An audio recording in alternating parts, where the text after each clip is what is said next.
Kat Packer, the executive director from Los Angeles' Department of Cannabis Regulations. She was appointed by Mayor Garcetti to serve as the first executive director of the Los Angeles Department of Cannabis Regulation in 2017. In this role, Ms. Packer advises the City of Los Angeles on cannabis law, policy, and regulation, and oversees the city's licensed commercial cannabis market. Prior to joining the City of Los Angeles, Ms. Packer served as California Policy Coordinator for the Drug Policy Alliance, where she worked to ensure the successful and equitable implementation of various cannabis reforms. Thanks so much for being here, Kat. We also have Marisa Rodriguez, who's the Director of the Office of Cannabis for the City and County of San Francisco. In this capacity, she oversees the permitting process for all businesses that cultivate, manufacture, distribute, sell, and test cannabis in San Francisco, focusing on access for medical cannabis patients and equitable participation for those negatively impacted by the war on drugs. Prior to this role, Ms. Rodriguez was an assistant district attorney and director of community relations for the San Francisco District Attorney's Office, where she supported a variety of criminal justice reform initiatives, including the district attorney's vision to proactively expunge more than 9,000 marijuana-related convictions eligible for dismissal under Prop 64. Such a great thing. Thanks for being here again, Marisa.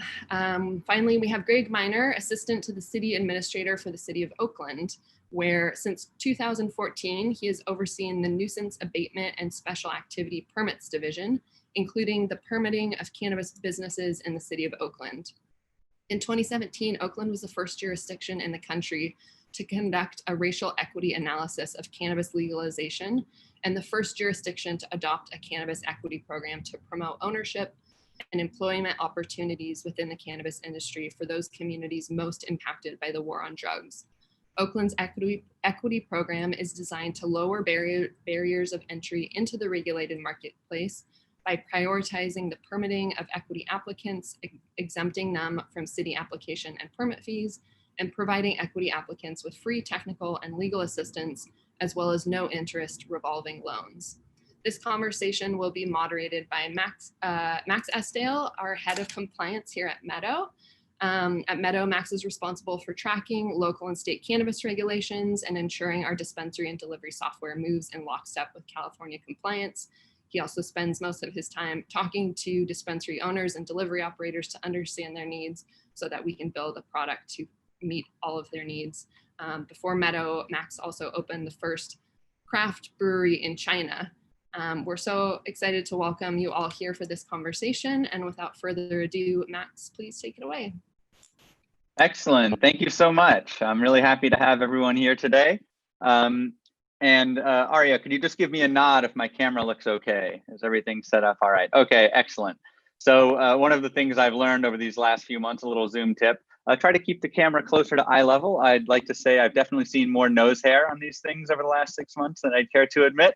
So I'll try to not subject any of you to that. Before we begin today on a more serious note, I would like to keep in mind, I'd like us to remember all of the people who are struggling with climate change right now. The ravages of climate change in California are affecting millions of people. This is an environmental as well as a human tragedy. So, our community is really grounded in compassion. So keep these people in mind, and also not in our thoughts, but also our actions. So just to start off with that, keeping community and compassion alive. Well, welcome to my living room.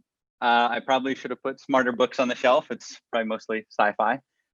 We are joined today by Marisa Rodriguez, Kat Packer, and Greg Miner, as Aria introduced, who oversee the local cannabis regulation efforts in the cities of San Francisco, Los Angeles, and Sacramento, respectively.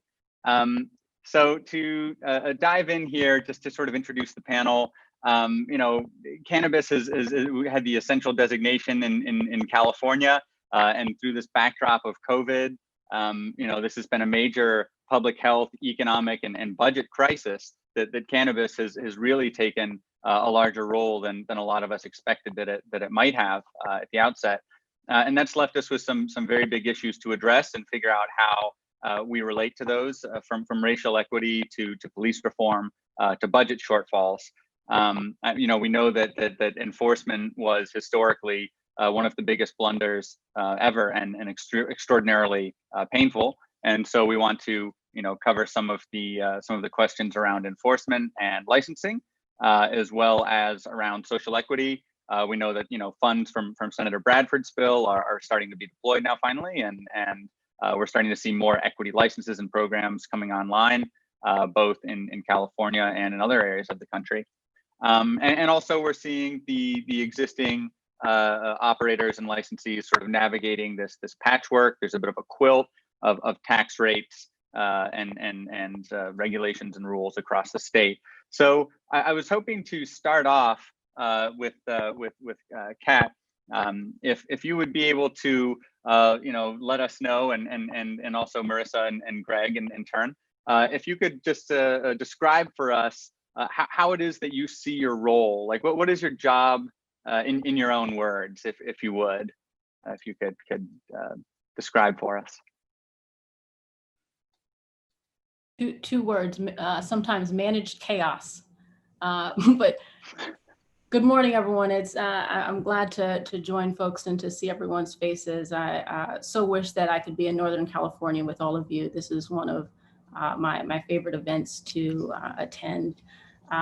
One of the role of regulators, we're public servants in this space, but our responsibility is to advise and administer our respective local government and our processes on the implementation specifically of licensing and regulatory programs. But increasingly, many of us have been acknowledging that in our role and our opportunity to advise local and state governments on cannabis policy, we also have an opportunity to acknowledge and address the harms of the war on drugs. And so I am proud to say that there are a growing number of regulators in this space who recognize both the responsibility and the opportunity that we have in these roles to further this conversation, but we also recognize that we can't do this and push this work alone. It's going to take a collective effort for us to organize for equity and to push against inequities. So I'm glad to join you all this morning and look forward to continuing this conversation. Thank you, Kat. Hi, everyone. Thank you, Max. Hi, Marisa. You said Marisa second. I'll go second. I certainly echo everything that Kat says. I always like to think that I'm taking my cues from the community first and foremost, and that we're, like Kat mentioned, we're doing this together. This is a joint effort, getting a sense as we navigate these waters together. We certainly roll out, there's rulemaking component of all of this, there's a permitting component of all of this, there's a community engagement component, and you touched on enforcement, and oversight. And I think that all of those things together, certainly with the community's input throughout it, really helps shape and inform the work that we do. So super important. And again, also very excited to be here. I also really love this event. And so far, really enjoying all the programming. Thank you, Marisa. Greg, are you on the line with this one as well? I am, but I think the odds of me saying anything of value after Marisa and Kat is very, very slim, because I think they stated it very well. We're in this. Don't worry, I'll give you first crack at a couple of questions later. Yeah. I would just, piggyback on what they said. We're in this tricky position as regulators of adding barriers because we're adding regulations to an unregulated industry, while trying to be mindful about trying to keep its barriers as low as possible in this context in this particular context where we had, inequities beyond and above any other industry. So.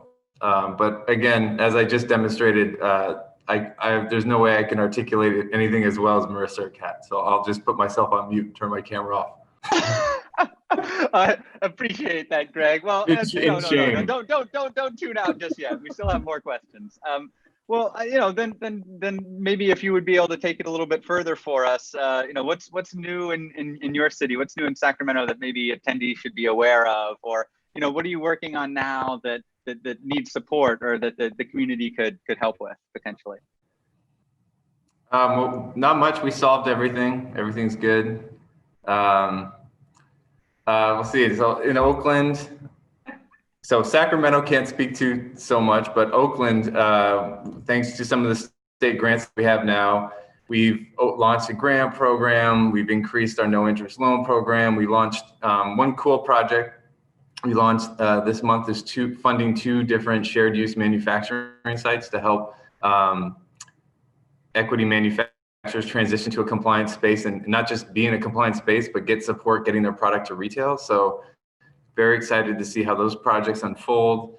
We're gonna launch then a grant program for workforce development, because we've been pretty focused on the promoting ownership opportunities, at least explicitly. So we're gonna add a workforce development component. And then the last new program will be most likely a forgivable loan program for the purchasing of properties that support multiple equity applicants, kind of a true incubation space that will hopefully be kind of a permanent asset for the equity programs and not subject to the whims of the commercial market.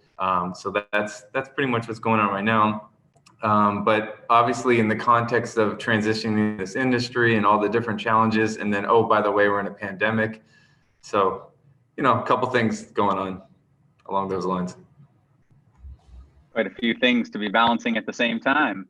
How about for you, Marisa? Yeah, no, it's true. There is a lot going on. I think ultimately it's a race for survival right now. I mean, every day we're having conversations about what more we can tighten or live without, and we really couldn't live with what we had to begin with. It was pretty threadbare to begin with, and it feels like every day it's just getting more and more difficult to do our work, and being asked to give back, more and more budget cuts, more and more things, and certainly a difficult time for everyone. But when you think about sort of the long term and where we really are trying to get to, it is challenging. I want to certainly give a shout out to the state for rolling out the grant program when they did. I have to say, really a savior to all of us, to our programs, to our community. Really appreciate that, and can't imagine what we'd actually be looking like right now without it. But certainly the grants are a big deal.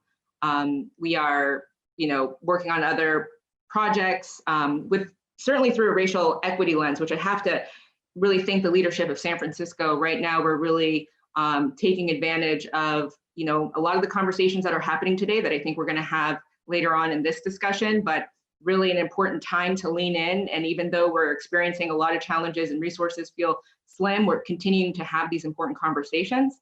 Our city is really asking that every division and department lean in and demonstrate what their racial equity plan is throughout their work. And they've actually asked, the city administrators actually asked if the Office of Cannabis, in light of the fact that we are sort of, our framework is based on equity in this conversation, and if we would lead these discussions. So certainly a heavy lift, but one that we're excited to take on and willing to do because it's important to us. And then some other projects that we think are important, trying to get some educational modules out to our community so they can take next steps as we are starting to permit more people, more businesses. It's a really exciting time for us. We're starting to see the fruits of our labor. Great. And I know that a lot of folks are happy to be in their businesses. I mean, when you think about what's happening in our country, worldwide, and here in our state, we are permitting new businesses.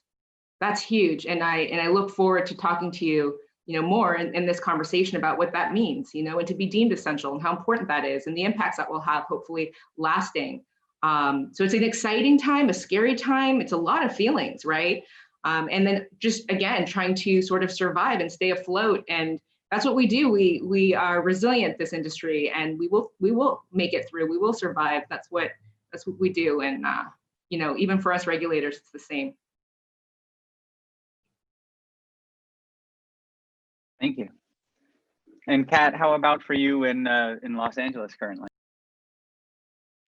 We constantly have a lot of things going on here in the city of Los Angeles, and to, I think, provide some context. First, I just want to echo some of what Marisa has said thus far. I mean, I think that the distinction of cannabis businesses as essential is going to be a critical watershed moment in the cannabis industry policy reform space.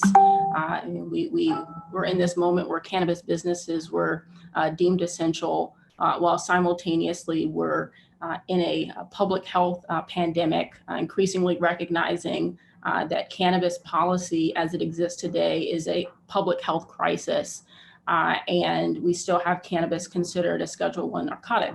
And so I think we're in the space where we recognize that these inconsistencies and these inequities are no longer sustainable, and they're in no one's interest any longer. And so, governments are trying to navigate and figure out this space, but there are just present challenges that we're experiencing. As Marisa had mentioned, part of what the city of Los Angeles is experiencing right now is a budget crisis. And so, our applicants and our process was already experiencing delays, and we're currently being asked to consider things like furloughs, potential layoffs, downsizing, making different budget cuts, et cetera. And that's increasingly difficult, and every single city agency is being asked to participate in this process. Part of what happened and is continuing to happen during this pandemic is that we've had DCR staff and other city staff being diverted to serve as disaster services workers and helping to deliver meals and helping out at testing sites. And so there's been so much triage associated with some of this work, and it has to continue to be considered essential. So we're doing everything that we can to move this process forward. The city of Los Angeles went through a comprehensive policy reform effort this summer. We had been in touch and engaging with community members who had described that they needed the process to be more streamlined. They needed access to additional resources.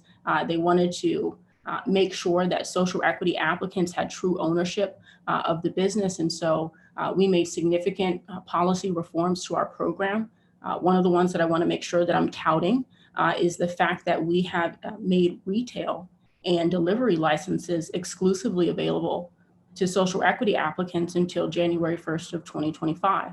And we're increasingly seeing that policies like this are going to make a difference. And again, part of this moment that we're in right now is that we're 3 years into this, starting to see the manifestation of seeds that were planted 3 years ago. And so I recognize that for many folks, this has been a frustrating process. I have to tell you that regulators are just as vested as industry participants in seeing our markets be successful, of being able to show the policy reforms that are happening in local state governments so that we can try and push federal reform initiatives. But again, that has to be a collective effort. We have folks, boots on the ground, who are committed to that work here in the city of Los Angeles that I see on the phone. So I just want to thank you. This is a collective effort. And I'm going to continue to reach out to you for your support because there's still so much work that needs to be done. We have to recognize that here in the state of California, we're just 3 years into this process. And so I know that there's been a lot of fatigue, but I'm asking folks to stay engaged in this process. I know it's difficult for many folks as we're experiencing a number of different crises, but we have to be able to rely on each other to move this conversation forward. Thank you. Yeah. So no, those have been some major, some major changes that have been made in LA, and of course, anything that you do is contentious. There's no possibility to please everyone, but these have been really substantive and important changes. And one of the things that sort of surprised me, I was curious to hear your thoughts. The essential designation itself. I mean, did that come as a surprise to any of you? Cannabis businesses being designated essential, being able to stay open during shelter in place. Personally, I don't know that, if this were a few years ago that would have happened. I was very pleasantly surprised by that. Yeah, I have to say that I was actually in the moment surprised that it hadn't been, and that was the fight initially, kind of like, what? How is this not the case? And I think the most kind of obvious point in the moment while we were living it, and sort of what I pointed to were the lines outside of our dispensaries that were going around the block longer than even lines at the grocery store for toilet paper when the shutdown happened. And I think that made it very, very clear, at least here in San Francisco, that this is essential and that people need their medicine. And what are you even talking about? And thank God for the village of advocates that is here in San Francisco to push that forward. Certainly work from our office and others. And so, yeah, initially it was kind of surprising, but very happy that we won that battle, and it's huge. It is huge. I have to say that, you know, regulators were on the phone with each other as these decisions were being made. I mean, I specifically remember being on the phone with Marisa and Greg as I was watching things happen in Northern California, as it looked as though, you know, things had been shut down. We were concerned that there would be a ripple effect because these decisions were being made very, very quickly. And I remember that when, you know, I had been in close communication with the mayor's office the day that the decision was being communicated. And I remember at the time that the communication was going out, I still didn't know what decision had been made. You know, was concerned that there was going to be this distinction made between medical cannabis and adult use cannabis. And I'm very, I was very satisfied to see that the city of Los Angeles did not make that distinction. And I think because some of the early decisions that you saw in jurisdictions here in the state of California, other folks across the nation became more comfortable deeming their businesses as essential. I mean, I was in communication with Toy Hutchinson in Illinois, and I remember passing her the language that our jurisdiction used. And saying, hey, use this. This is what we were able to use to move this conversation forward. So I think that even just in those moments, it showed how you know, when there's leadership, we can replicate it very quickly when we have the means to do so.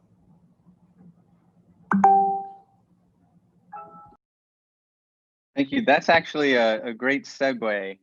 That's a very good point, Kat.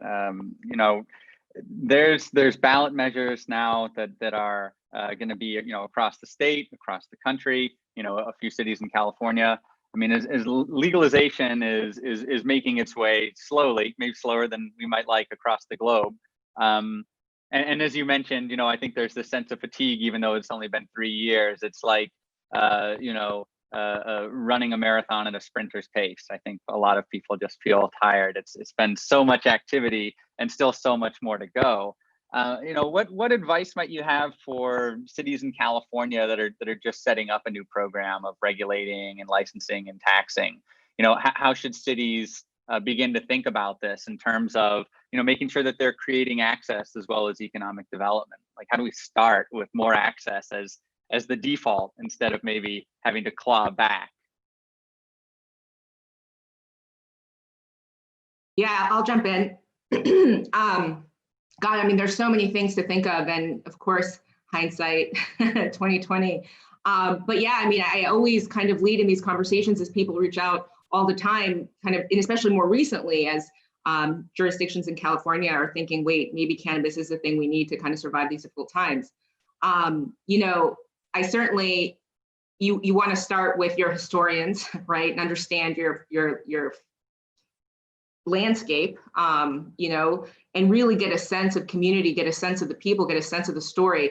I can't imagine a conversation that doesn't lead with equity and what that means and what that looks like. I always say equity in San Francisco is not the same as equity in LA. That's not the same as Oakland even, and we're so close. And Illinois and beyond, you know, it's going to be a different conversation. It's going to be a different story. It's going to mean different things, but fully understanding community and understanding where people are coming from and understand the last 50 years in that place and what that means before you even start to think of the studies, you know, and evaluating the type of activities, your land use, your commercial corridors, your social justice conversation that I've talked about, your revenue approximations, community support, your pushback, where you're going to feel it.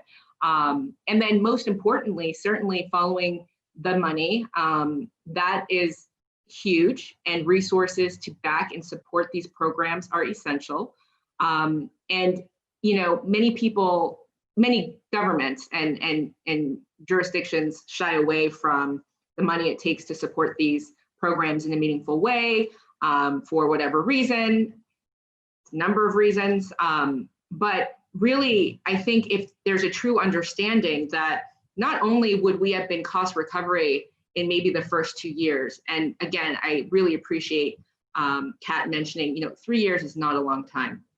And certainly these programs, we're talking about when Prop 64 passes to when a program is built, to when an application program is built, to when the second phase of that happens. Like just navigating bureaucracy in general takes time.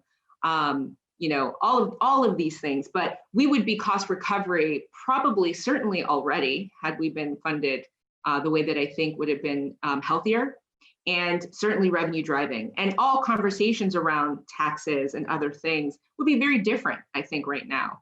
And certainly a lot less burdensome, I think, to our community. But yeah, that's just some of the things that I say you should consider. I'm going to jump in before Kat says something smart before me. Strategic. Okay. All right. Good idea, yeah. Greg. Get in there. I've been kind of watching and waiting. So yeah. All right. First one is something that Kat and Marisa probably heard me say a bunch of times, but I just really like this quote. It was from our initial interim director of race and equity, and that's organizations move in the direction of the questions they ask. So I think kind of building on what Marisa was saying, you should be asking questions, and that will lead you down different paths. So, who in Oakland, I think fundamentally what drove the conversation around adult use and legalization was, who is it that's going to benefit from the legalization of cannabis? And I think that can be split up a whole bunch of ways, from the business owners to the community members to employees to patients. So that's kind of the biggest recommendation I throw out there. And then the second is to reevaluate. And that's one thing I forgot to mention, is that part of what the grant funds we're going to use is to add staff to do an updated assessment of our equity program, because just as we thought things were great in 2017 doesn't mean we were necessarily right. And now we have more information. We don't have all the information, but we have some more information. So I guess those are the two things I would throw out there, is to, ask questions, be thoughtful. That'll lead, rather than jumping to a solution, ask the questions, and that'll lead you to policy solutions. And then I guess related to that is, especially when it comes to equity, and our current director of race and equity, Darlene Flynn, has stated in different ways that when you want to change the status quo, it's not going to be easy. So you need to arm yourself with data, with facts. And in the cannabis context, we do have a lot of data with respect to police and criminal enforcement of cannabis. So that can be helpful in kind of shaping the conversation. But I think asking questions, looking at data, and that will hopefully drive the conversation. And then after you think you've figured it all out, reevaluate and do it all over again. I'm interested though, is it also then part of your job to be explaining to mayors or police or city council members or other members of your local government, what the value of the industry is? Do you end up having to become also almost an advocate or proponent for specific directions or policies? Because if we have data, then we can maybe, if you're marshaling that, using that to inform, these other jurisdictions that are getting set up. Especially, we'll touch on taxes later, but I think around the tax rate would be a particularly interesting one for a lot of companies in the industry. Like, do we have, good information on what an optimal tax rate should be? Do we have supporting evidence that shows, very clearly one policy approach over another?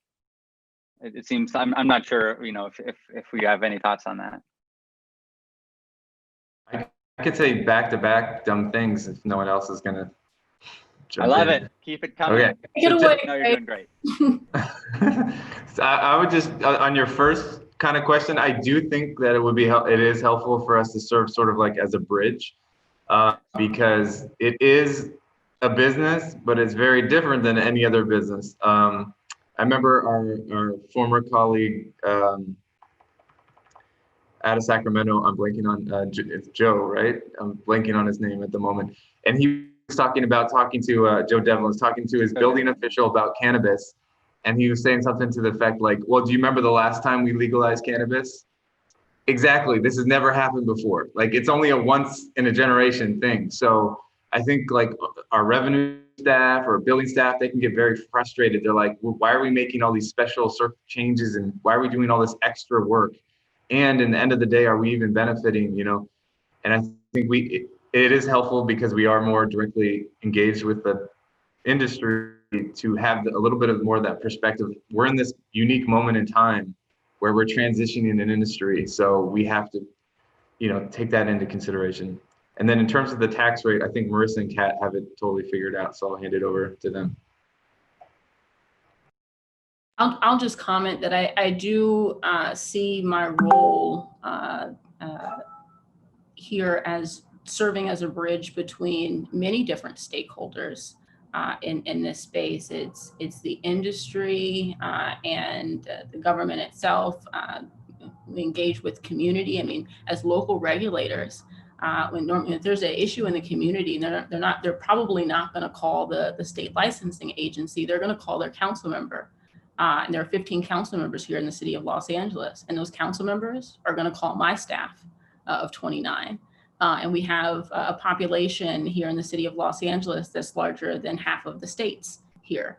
And so we're triaging community concerns about from other businesses, trying to coordinate with, public health agencies and public health experts. We're kind of at the center of a lot of this. And I think that that's part of why our responsibility and our opportunity is so great. I think that, and this probably will weave in some answers to some questions that you had asked before, but I think that when governments are trying to figure this out, I think it's truly important. And I think I can't oversimplify this. We have to take cannabis seriously as a policy reform issue, and equity has to be taken seriously as well. And I'd like for us to get to a space where we don't have political leaders who say, this is not my issue, right? This has to be all of our issues in order to move it forward. And so we're often trying to show folks why this is their issue. It's like, you care about health in the community, you care about safety in the community, you care about communities of color, you care about the environment, you care about criminal justice reform, you care about economic development for communities, you care about taxes in the city, you want to see integrity of programs. These are your issues. And so I think that as folks can just start to kind of shake the stigma and move this conversation forward, that will allow us to be better servants in this space as well. But even here in the state of California, in the world's largest cannabis market, we're seeing that part of the reason why applicants and folks don't have access is both why consumers don't have access, and also why prospective entrepreneurs don't have access, is because many folks across the state just still aren't comfortable with cannabis, with trying to figure out how to manage cannabis. We're seeing those numbers grow. But I think that part of that is the need for us to collectively be sharing this data, sharing this information, so that when other jurisdictions come after us, everything that we have done thus far just serves as the floor. And so, when we engage with other folks, I hope that other jurisdictions are using our policies as the floor. And as Greg said, we're constantly reevaluating and raising that floor, hopefully for everyone, because that's what equity allows us to accomplish. Absolutely. It seems like this is also a bit of a moving target as well. It's not simply a matter of saying, here's where we want to go and then getting there. You're also having to adjust to other changes in your jurisdiction or in the country or in the world. I am definitely curious to hear about, how can we make our efforts towards a more equitable industry more robust in ways that they're not easily taken advantage of by, and this has been a focus of yours, and Kat, I remember we spoke about this last year, and also Marisa, around trying to avoid predatory practices or partnerships. And, this remains a challenge. And I think, always will be. There's kind of a game of cat and mouse almost, it seems, where we try to come up with a solution and then there's maybe some other, trick that people try to use to get around it. Yeah, no, it's where cat's chasing that mouse. She'll get them all. Oh, yes. Oh, sorry. No, it's great. I'm I sorry. just want to touch on one thing, and that is, just hearing, before I answer that, because it's super important, but just hearing Kat speak about the work and, we're all sort of in our silos, even kind of within the industry that's kind of within its own silo, and just hearing it played back, it's no wonder. I don't even know how anyone on this call or on this panel is still standing, especially after this year, given the last two. But we are, and it comes from a place of passion, 100%. I think all of us came into this work and never look back and want to see it succeed. And certainly, the issue of predation is super important. And, for us here in San Francisco, that's sort of how we lead. And even sort of in the beginning, it has felt perhaps that, it's a longer process on the front end, but man, how awesome on the back end and important on the back end. And the way that we've made sure that those who have been processed through our program are sort of essentially taken care of, to your point, is through many, many hours with a very, very talented team of folks in our office, calling through corporate governance documents, on and on and on, pushing back, and really trying to do our part. Also, my predecessor stood up a really important program, which is with our San Francisco Bar Association. We actually just did an event with them yesterday where their pro bono attorneys have served, probably given up over 200, maybe closer to 300 hours of free legal support. And I can't stress the importance of that. I mean, it's huge, ensuring that people feel like they have someone to turn to when kind of going through this process. But I also, it's important to also stress that these unlikely partnerships that we're sort of talking about have been a blessing in disguise too. There's some great operators out there that want to see this program succeed, that want equity to succeed. At least here, that's been my experience in San Francisco. And that's, I think, why we've seen now 11 equity businesses being permitted. Just as of last week, we issued our 11th permit. Our first was in 2019, December, and we've just kind of been going through, as people finally stand up their business, they get that last nail in and that last inspection and all of that. It's an organic process. But I think these businesses are sound, and I think, and I'm looking forward to seeing their success for generations to come. Certainly, there's going to be some one-offs that are not that case. And this is business, and that's the challenge. And in business, you find challenge, and as regulators, we shouldn't be poking our noses into people's business affairs. But we do our part to try to ensure as much as we can that people do feel supported, for sure. I see a yes poke. I poke quite a bit, I will say that. But I just, I also have to give people freedom to be entrepreneurs as well. Yeah. I know if Kat wants to jump in and. I mean, I think we're taking some cues from what we've seen in San Francisco, and it's important to comment and say regulators are in communication with each other because we're trying to establish best practices. We recognize that we're amongst the first in our class, and we're doing this for the first time, and so there's a lot of opportunity for us to improve, and I think that we have to recognize that, but that only comes through the constant reevaluation of our programs. One of the things that we were able to do when we evaluated our program, and part of this is what led to some of these comprehensive reforms, is changing and amending and strengthening the definition of what we call equity share here in the city of Los Angeles. And we inserted into the ordinance itself that social equity applicants had the right to initiate legal action if there were provisions of business agreements, et cetera, that were submitted to the department that don't comply with some of the restrictions of our social equity program. We're also going to have to go through the process of reviewing all of that information as well as it gets submitted to the department. But one of the things that we took from San Francisco is that now here in the city of Los Angeles, we've partnered and we're partnering with the Los Angeles County Bar Association to try and pilot a program where we also have legal services available for, in particular, the 200 social equity applicants who are going to be moving forward in our retail process.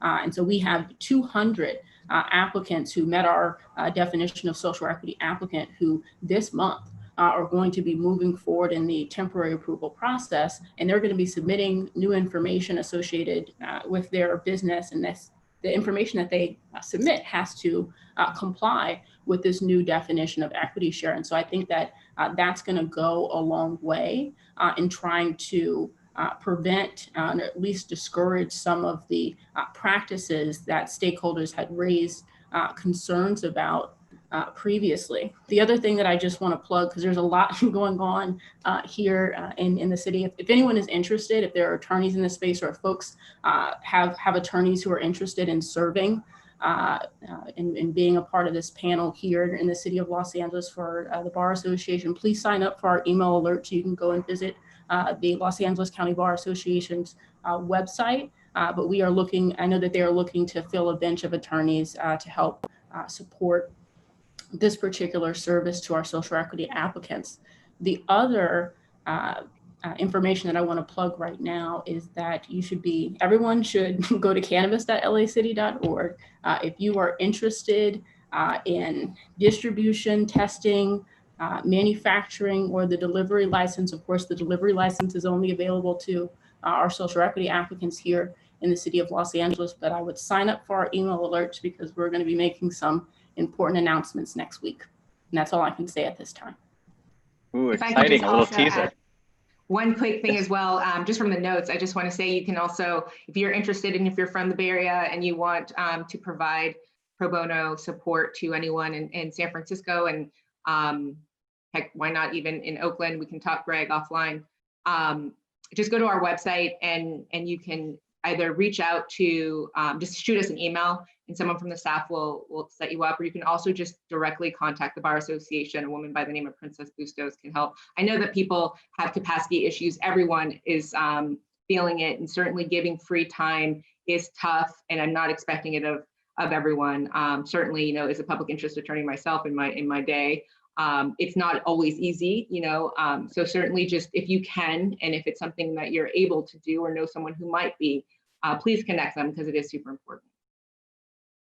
Well, that's actually, oh, please go ahead, Greg. Sorry, real quick. So, you know, similar to other jurisdictions, you know, we established a definition of owner to try to provide equity applicants a meaningful control of their entity. And then we have a free legal assistance program for equity applicants. But going back to your point about the cat and mouse game, I mean, I think no matter what government does, people can try to find a way around it. So what I've done in addition to those steps is when I talk to, a lot of times I'll have attorneys representing, say, general applicants trying to, and they're asking me questions about our ordinance in the process of shaping some sort of deal.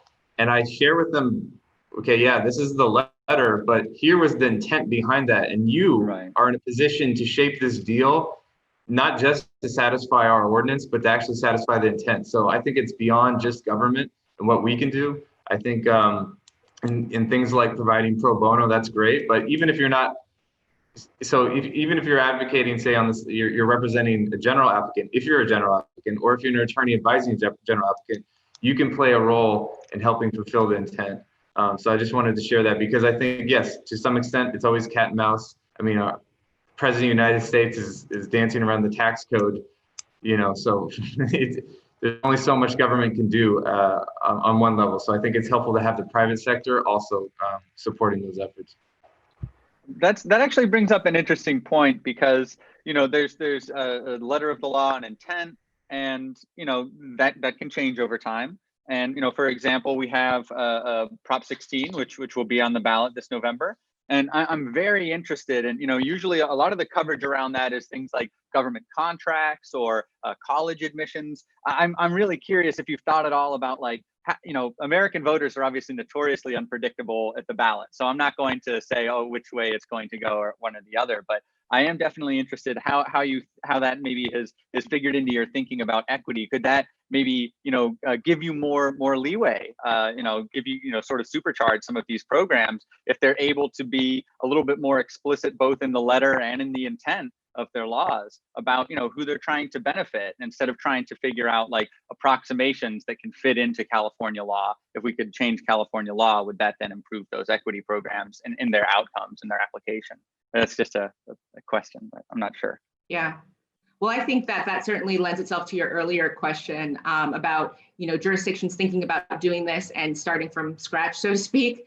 I think everybody on this call sort of had to reverse engineer for race when trying to establish their equity programs. That's not easy. It doesn't capture always everyone you want it to. With that change, that can change, right? And we can start having some real honest conversations around race.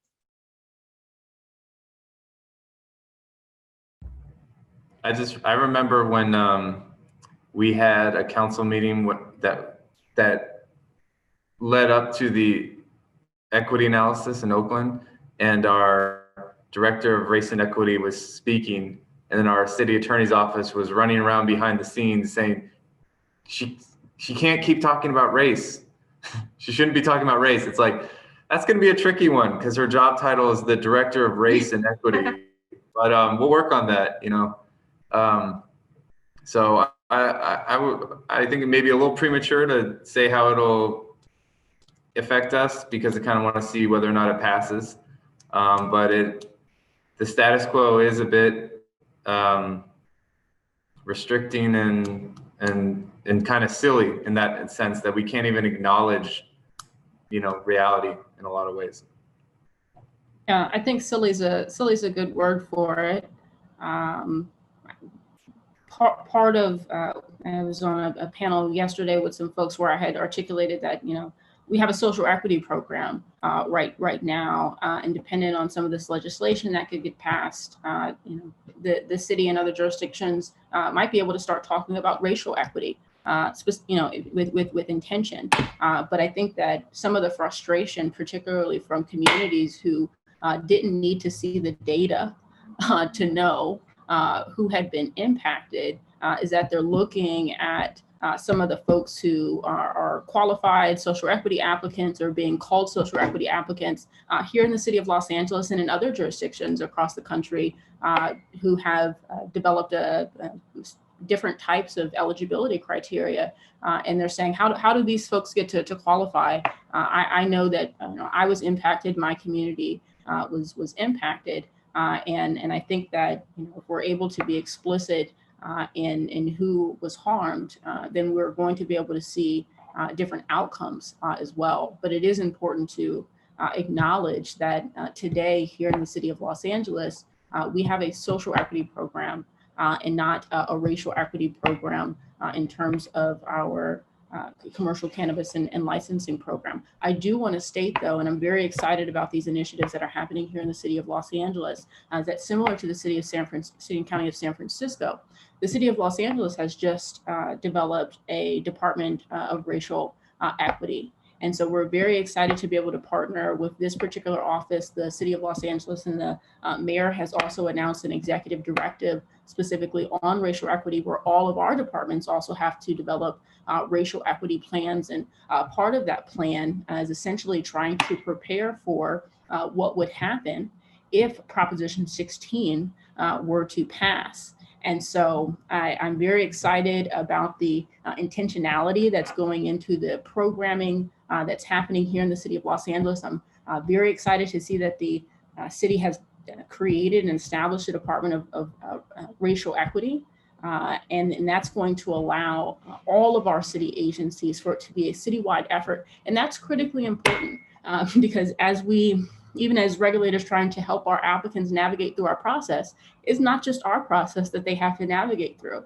They need to navigate through our Office of Finance. They have to navigate through our Department of Building and Safety. They have to engage with the fire department. And so I think that having this coordinated effort is going to go a long way. I think that it's going to be a progressive process as we kind of march towards equity. But I'm glad to see this is the moment. We couldn't have gone any further it would without having this office. And so I want to make sure that we're throwing support behind this office, because this is another new office. We need to make sure that, just as Department of Cannabis regulation needed to be funded, and as our licensing and regulatory agencies need to be funded, jurisdictions need to be appropriately funding the Department of Racial Equity.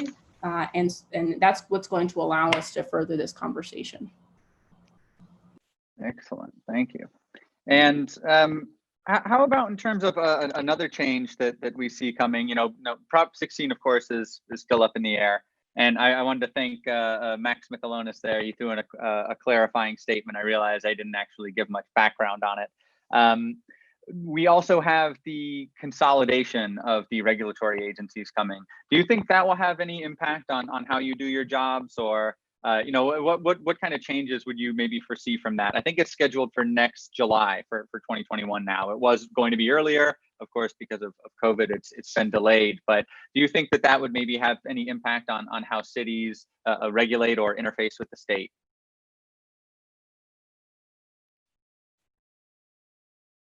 Yes, I mean, I think it will. I know that Greg, Marisa, and I have been in communication with Lori and her team and other folks from the state agencies. And, we're constantly trying to figure out how to improve our processes in coordination with one another.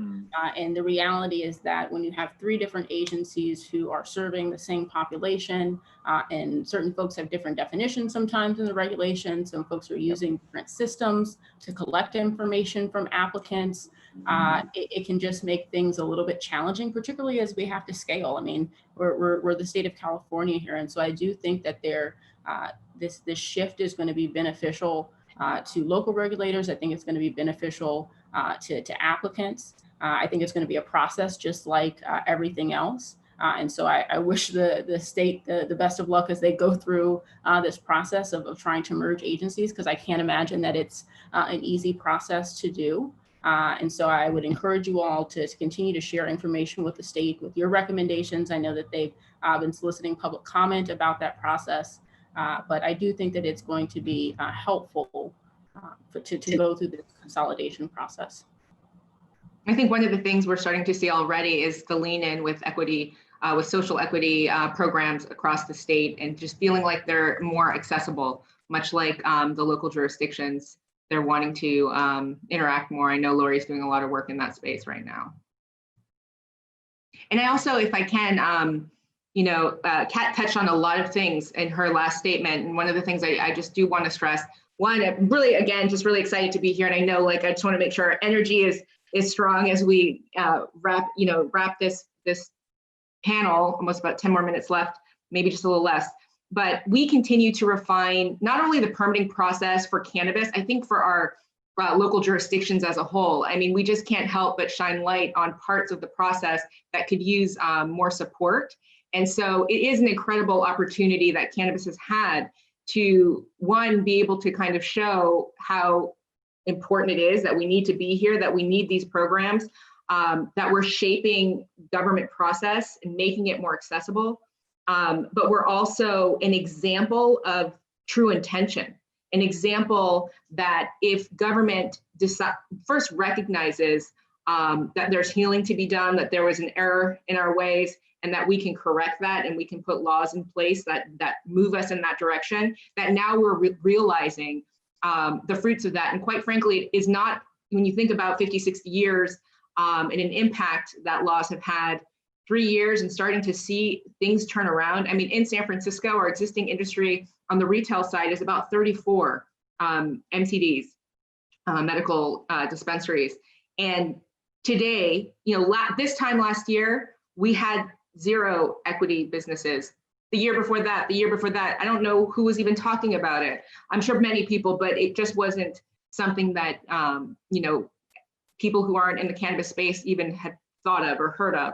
And today in San Francisco, we have 11 and 23 in the build out phase, which means hopefully by this time next year, we could even be having conversations around parity, which I think is an incredible, incredible feat to show that this does work, and that it's important that we shift our narrative around these programs. Because, you know, yes, nothing is easy. And you can see this from our conversations and kind of the heaviness of this time and all the things that are happening right now. But so important, these conversations, and nothing great happens, you know, that's easy. It always takes a lot of work to do something that's going to be lasting and changing.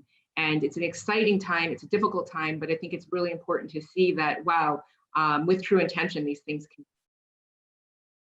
Absolutely. I think, you know, with the BCC also being this new agency that was set up from scratch to you know, regulate this market, this industry, it also offered in some ways a target.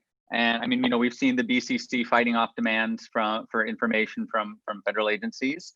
Have any of your cities also faced similar requests? And you know, I understand if you're not able to answer, maybe, you know, blink twice if they're in the room. I'm just curious if you know, if it's reached that level as well, that you also have, you know, a federal interest in at the city level, or if they've just, you know, sort of contained their request for information and targeting at the state. I just have one memory of like January 2017, I think, or 18. I think that's when everything kind of kicked off with applications, and we're like on the 11th floor in City Hall, and we had this little waiting area, and it was full of all these cannabis applicants.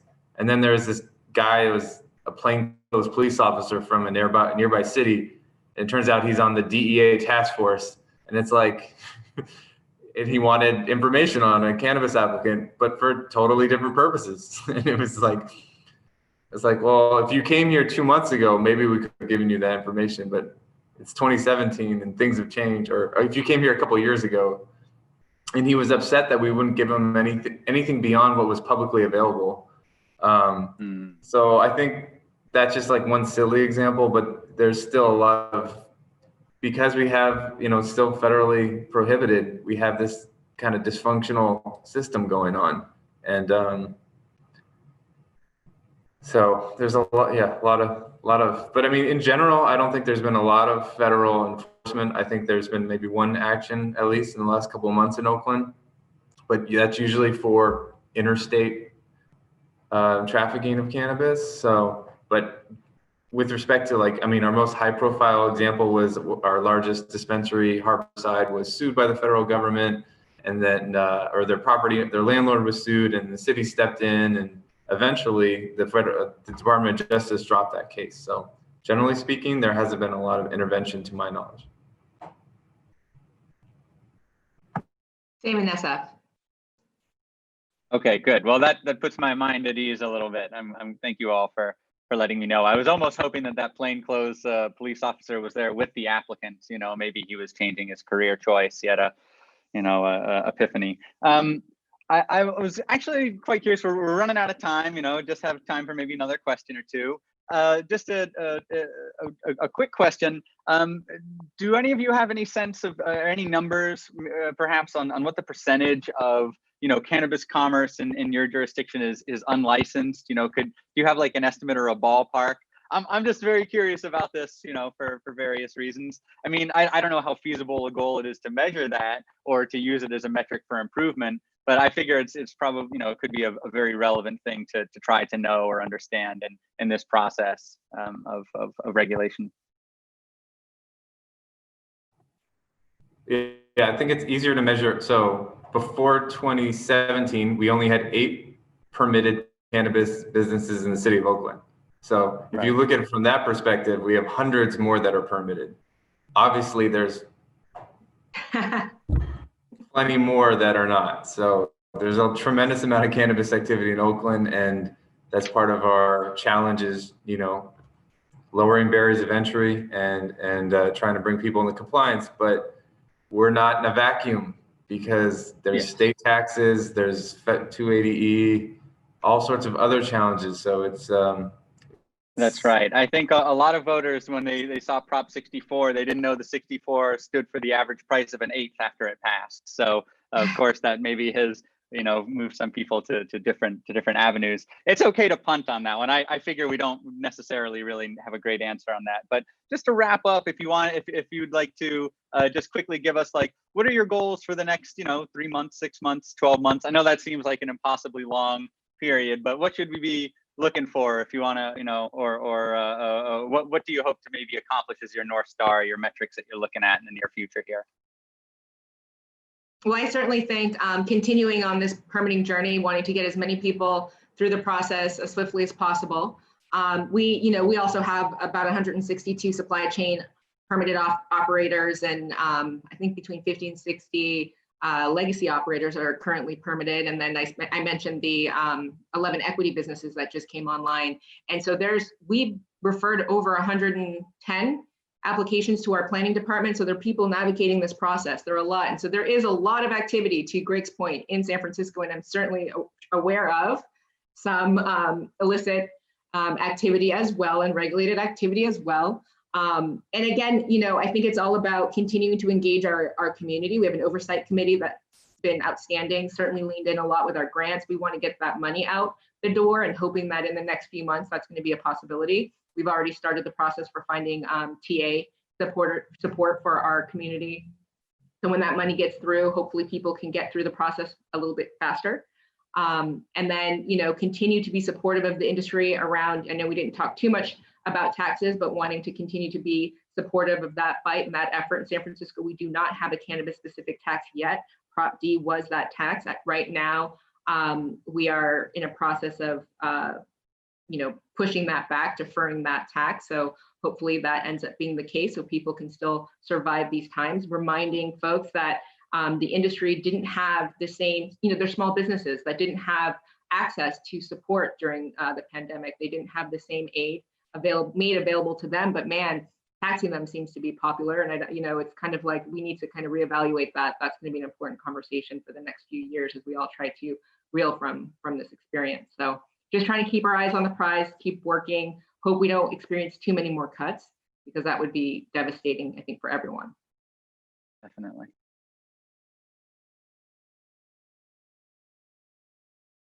So here in the city of Los Angeles, it's going to be a very active fall for us here, and we're hoping, as Marisa said, that we also don't have to deal with some of these budget cuts, because that's just going to further complicate some of our plans and intentions. But as I said previously, because of some of the recent amendments to the Cannabis Procedures Ordinance, we now have 200 social equity applicants who are going to be moving forward in what we call our temporary approval process. It was important that we amended the ordinance to create this temporary approval process, because previously applicants were required to go through the entire annual licensing process before they received their authorization. Our ordinance had allowed the existing operators to have temporary approval, but then required new operators to go through the annual licensing process. And we knew that many of our new applicants and businesses were going to be social equity applicants. And so we wanted to create that parity of process and make that temporary approval process available to everyone. And so folks will begin to go through that process this month. I imagine that some applicants will progress through that process more quickly than others, but simultaneously we're trying to stand up programming and information so that the process and navigating the temporary approval process is a little bit simpler. If you're an applicant or prospective applicant in the city of Los Angeles, I would again encourage you to visit our website at cannabis.lacity.org. We recently redesigned our website to try and, we recognize that we're going to be doing this telecommuting for a while now. All of our staff are working from home. And so we're trying to use our website as an one-stop shop online resource center. And so it's going to be important for folks to have access to that information.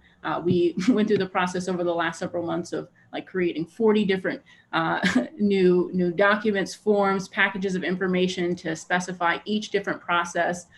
Folks wanted there to be more transparency in how we were sharing information. So we put together different workflows, different bulletins, try to make it as be intentional as possible. We're making videos. My team is doing video production now so that we can try and make this information more digestible, really trying to leverage technology that we know we need to rely on now, particularly in this COVID environment. One of the other things that I'm really excited about that we'll be able to launch later on this year is that we're going to begin to have stakeholder meetings and community listening sessions. And this is going to be a large effort to try and gather as much public feedback and information, data from the public about what cannabis means in your community, what cannabis policy reform means, what you want to see in terms of cannabis policy reform. And we're going to be launching that through a number of different initiatives that we're calling stakeholder meetings and community listening sessions. Ultimately, those sessions are going to inform a series of reports that we intend to use to make policy recommendations to council. And so this is really what we're trying to use as a vehicle to push for things like community reinvestment here in the city of Los Angeles, to make sure that we're having conversations about how cannabis and other drugs are so heavily stigmatized in our community, to raise concerns about things like drug testing that chooses to intends to use hair follicle testing when we know that communities of color and folks who have darker pigmentation in their hair are more likely to fail those tests than others. These are the types of concerns that are going to continue to further exacerbate disparities. And it's our responsibility to identify them now. We don't need to wait until we have 10 years of data on this. And so this is an intention to try and collect information as it exists today. And I'm really excited about this particular program. We also are going to be launching a financial grant program where we'll make $5 million of the money that we got from the state of California available to social equity applicants via grant. An intentional decision to make these resources available via grant rather than through a loan. But just a lot of exciting stuff happening here in the city of Los Angeles. So again, please sign up for our email alerts and stay tuned. Thank you, Kat. Sounds like you guys have a lot of spare time. Not much going on. So yeah, a couple things in the works. So we have, as mentioned before, I think we have like $8 million in state funding to disperse responsibly in the next year. So that's, a priority. So that's a good problem to have. So very much excited to see how some of those programs like the shared kitchens and all that develop. With respect to permitting, similarly, want to move more and more folks through that process, but specifically cultivators and manufacturers. We have lots and lots of delivery services, distributors, because those are the easiest to get through our building and fire departments. Not nearly as many cultivators and manufacturers. So very, very much want to move that through from a broader stakeholder. And then also mentioned before, another big project is doing an updated assessment of our equity program. So we have a cannabis commission in Oakland that's comprised of different community representatives. A subcommittee has been focused on equity and doing an updated assessment, and they've already teed up an outline. We're waiting on a staff person that's hopefully going to join us in 2 weeks to kind of dig deeper and go beyond just permitting statistics to understand not just what's happening right now, but also look ahead and look at other industries that, like alcohol or manufacturing or delivery, and try to anticipate trends that are going to come so that we can be as strategic as possible in how we design our programs and make investments, all with in the back of our mind the foreseeable city and state financial shortfalls of next year and how that's going to impact everything. So that's kind of all the different things that are jumbled up in my mind at the moment. Thank you, Greg. Well, actually, that's a perfect note you left it on, thinking about next year. Hopefully, we'll be having a live Meadowlands, and we'll all be joined once again. We had a lot of detail, a lot of things to get through. We were a few minutes over. I didn't get to all my questions. I still wanted to ask about, employment protections for patients, which even Arkansas has, and we don't somehow. Police funding, hemp, and trying not to start a civil war in our industry. And also, maybe some kind of earmarks for reparations for incarcerated individuals as being part of the use of cannabis taxation. But I think those topics all would take more than 10 to 20 seconds to cover. So we're going to have to leave it here for now. And I'll let you get back to your managed chaos. You're all handling it very gracefully. So again, I would like to thank Marisa Rodriguez of San Francisco, Kat Packer of Los Angeles, and Greg Miner of Oakland. Sorry, I misidentified you there at the beginning. And I look forward to next time. Thank you all very much.